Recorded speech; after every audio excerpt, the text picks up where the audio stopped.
लड़का बहुत चप्पल चप्पल करते, मेहमान ऐसा नहीं रहे, हर समय देखो चप्पल चप्पल, सीएम कौन है, ईएम कौन है। अरे यार पूरा दिमाग पका देता है। आज तो इसको बेहोश करके चलूंगा। अब इसको मिला देता हूँ और फिर उसको पिलाऊंगा। अब ले जाके ओला पिलाऊं, फिर वो बेहोश हो जाइए और मुझे शांति मिली।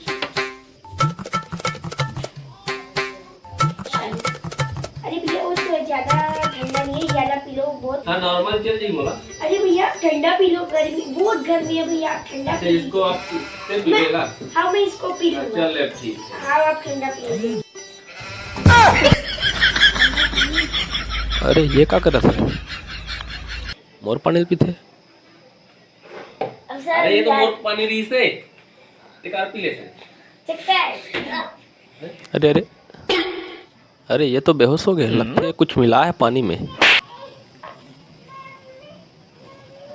अबे निपोर मोला बेहोश कर दे।